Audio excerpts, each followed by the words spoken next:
बोलिए शंकर भगवान की जय। शिव महापुराण प्रथम खंड का 5वां अध्याय। भगवान सदाशिव ने कहा, हे प्रिय, हमें एक ऐसा मनुष्य उत्पन्न करना चाहिए जो सब विद्याओं में पारंगत हो और जिसके ऊपर हम संपूर्ण सांसारिक भार को छोड़कर आनंदपूर्वक विहार कर सकें। भगवान त्रिशूल पाणी के मुख से निकले हुए इन शब्दों को सुनकर भगवती जगदम्बा ने अपने बाईं ओर देखा तो उनकी इच्छा से तुरंत ही एक मनुष्य की उत्पत्ति हुई। वह मनुष्य अत्यंत रूपवान, कलावान, बुद्धिमान और शीलवान था। उसका संपूर्ण शरीर श्याम वर्ण चंद्रमा जैसा था। वह अपने भाल पर त्रिपुण धारण किए हुए था। वह पीत वस्त्र धारण किए हुए था। उसका प्रत्येक अंग सुडौल एवं परम सुंदर था। वह संपूर्ण विद्याओं का निधान, महाप्रतापी, सिद्ध रूप और पवित्र था। वह उत्पन्न होते ही बारंबार दंडवत करता हुआ भगवान सदाशिव एवं भगवती उमा के सम्मुख हाथ जोड़कर खड़ा हो गया। उस सुंदर मनुष्य को देखकर उमा सहित उमापति शिव जी अत्यंत प्रसन्नता को प्राप्त हुए। वह भी इन दोनों को देखकर बहुत हर्षित हुआ। तदुपरांत उसने हाथ जोड़कर इन दोनों की स्तुति तथा प्रशंसा करते हुए प्रार्थना की, हे पिता, हे मातेश्वरी, आप मेरा नाम रखकर मेरे योग्य जो कार्य हो उसे बताइए। यह सुनकर श्री शिव जी बोले, तुम्हारा नाम विष्णु होगा। संपूर्ण सृष्टि में तुम्हारे समान तेजस्वी तथा प्रतापी अन्य कोई भी प्राणी प्रकट न होगा। तुम्हारा यश संपूर्ण संसार में निरंतर फैला ही रहेगा। संसारी मनुष्य तुम्हें हरि, चतुर्भुज भगवान, अच्युत आदि अनेक नाम से पुकारेंगे। तुम भक्तों का मनोरथ पूर्ण करने के लिए उत्पन्न किए गए हो। अब तुम्हें यह उचित है कि तुम तपस्या करो, जिससे तुम्हें अधिक तेज एवं सामर्थ्य की प्राप्ति हो। इतना कहकर भगवान सदाशिव ने विष्णु को योग विद्या का उपदेश किया। तब विष्णु एक स्थान पर बैठकर तपस्या करने में संलग्न हो गए।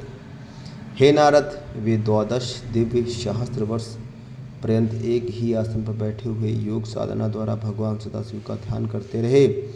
परंतु जब उन्हें तपस्या का कुछ भी फल प्राप्त नहीं हुआ तो उनके हृदय में अत्यंत शोक हुआ। उसी समय जिस प्रकार वर्षा में बादल गरजते हैं, ठीक उसी प्रकार यह आकाशवाणी हुई, हे विष्णु, तुम मन लगाकर फिर से तप करो, क्योंकि हम सुगमता से किसी को दिखाई नहीं देते। इस आकाशवाणी को सुनकर उन्होंने पुनः अत्यंत कठिन तप करना आरंभ कर दिया। उस कठिन तपस्या के कारण विष्णु के पवित्र शरीर से इतना पसीना निकला कि उससे एक नदी बह चली। उस अवस्था में बैठे हुए विष्णु जब मूर्छित हो गए, तब उनका नाम तीनों लोकों में हर नारायण प्रसिद्ध हुआ। वे इस प्रकार मूर्छित हो गए कि जैसे कोई निद्रा में शयन कर रहा हो। उसी दशा में भगवान सदाशिव की इच्छा से उन विष्णु की नाभि से एक कमल की उत्पत्ति हुई। उस कमल में बहुत सी पंखुड़ियाँ थीं। वह देखने में बहुत ऊंचा, अत्यंत मनोहर तथा लंबा था। ब्रह्मा जी बोले, हे नारद, विष्णु को उत्पन्न करने के पश्चात भगवान सदाशिव ने मुझे अपनी दाहिनी भुजा से उत्पन्न किया है और उसी कमल पर बैठा दिया है। मेरा रंग लाल है। मेरे 4 मस्तक थे जो चारों दिशाओं की ओर खुल रहे थे। मैं अन्य सभी अंग विष्णु के समान ही थे। मैं भी अत्यंत सामर्थ्यवान एवं तेजस्वी था। उसी समय मैंने यह आकाशवाणी सुनी, हे पुत्र, तुम्हारा अज, ब्रह्मा, धाता, विधाता, प्रजेश, परमेष्ठी, बहुगर्भ आदि अनेक नाम होंगे।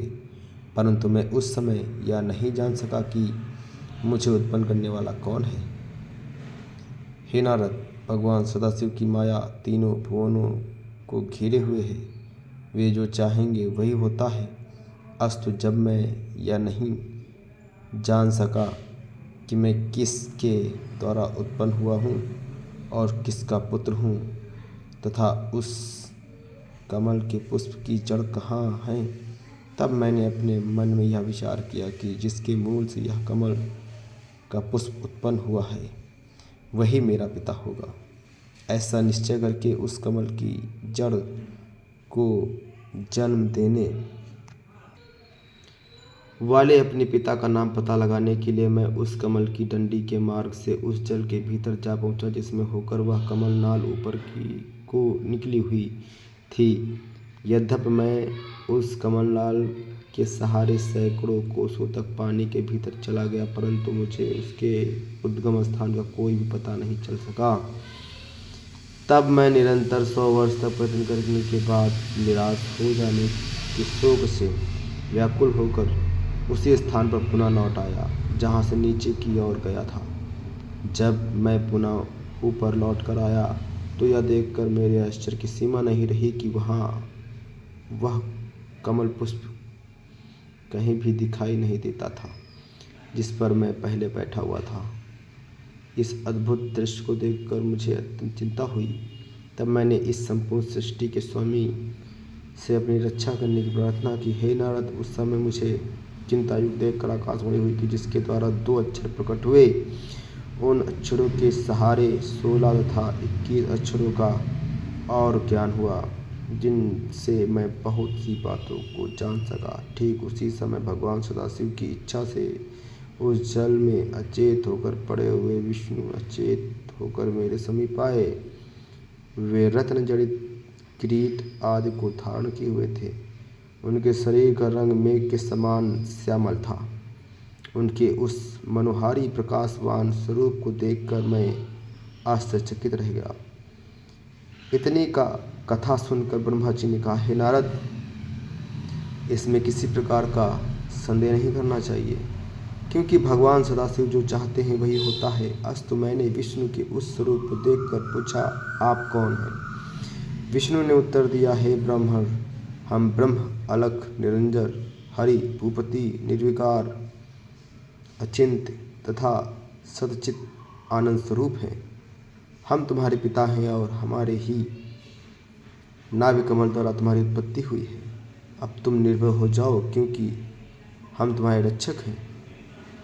हमारे ऊपर हमारे समान अथवा हमसे उत्तम अन्य कोई नहीं है। हम ही सबके स्वामी हैं। हे नारद, विष्णु ने यह बात अज्ञानावस्था में ही कही थी कि हम ही उत्तम हैं और हम ही ब्रह्म हैं, क्योंकि वे उस समय शिव जी की माया से अचेत थे। भला इस संसार में ऐसा कौन है जिसे भगवान सदाशिव की माया भुलावे में नहीं डाल देती? हे नारद, विष्णु के मुख से यह वचन सुनकर मुझे अत्यंत क्रोध आया। तब मैंने उनसे कहा, हे विष्णु, तुम ऐसी असत्य बात मत कहो और केवल भाव का निश्चय रखो। यदि तुम हमें उत्पन्न करने वाले होते तो वेद हमें ब्रह्मा, पितामह, विधाता, परमेष्ठी आदि नामों से नहीं पुकारते। हम स्वयं ही तीनों गुणों को धारण करके संपूर्ण सृष्टि को उत्पन्न करने वाले हैं। अतः तुम्हें हमारे प्रति ऐसे शब्द नहीं कहने चाहिए। मेरी बात सुनकर विष्णु बोले, हे ब्रह्मा, तुम्हें ऐसे अज्ञानता में पड़ना उचित नहीं है। इस सृष्टि को उत्पन्न करने वाले तुम नहीं हो, बल्कि हम ही हैं। हम ही सब जीवों को उत्पन्न करके उनका पालन करते हैं और प्रलय काल में सबको नष्ट कर देते हैं। हमारे हरि, ईश, अच्युत आदि सर्वोत्तम नाम है। हमारी माया के वशीभूत होकर सब लोग अपना ज्ञान भुला बैठते हैं, इसलिए तुम भी ऐसा कह रहे हो। इसमें तुम्हारा कोई दोष नहीं है। यह संपूर्ण संसार हमारे द्वारा ही उत्पन्न हुआ है और हमारे ही अधीन बना रहता है। हम ही ने वेदों को बनाया है और तुम्हें नाभि कमल द्वारा उत्पन्न किया है। हमसे अधिक श्रेष्ठ अन्य कोई नहीं है। तुम अपने नामों पर अहंकार मत करो तथा क्रोध को त्याग कर जो वचन कहने योग्य तथा उचित हैं उन्हीं का प्रयोग करो। जिस प्रकार अंधा मनुष्य आँखों की महिमा का निर्धन मनुष्य धनवान की अवस्था का वर्णन करे, उसी प्रकार वेद ने भी तुम्हारे नामों का वर्णन किया है। यदि तुम हमारा पूजन करोगे तो वह शुभ होगा, अन्यथा हम तुम्हें अपनी द्वारा नष्ट कर देंगे। हे नारद, विष्णु के ऐसे अहंकारपूर्ण शब्द सुनकर पहले तो मुझे बहुत हंसी आई, फिर हृदय में इतना क्रोध उत्पन्न हुआ कि मैं उनका शत्रु बन गया और उनसे इस प्रकार कहने लगा, हे विष्णु, जिस प्रकार गुरु अपने शिष्य को भीड़कर बुलाता है, उसी प्रकार तुम हमें उपदेश क्यों दे रहे हो।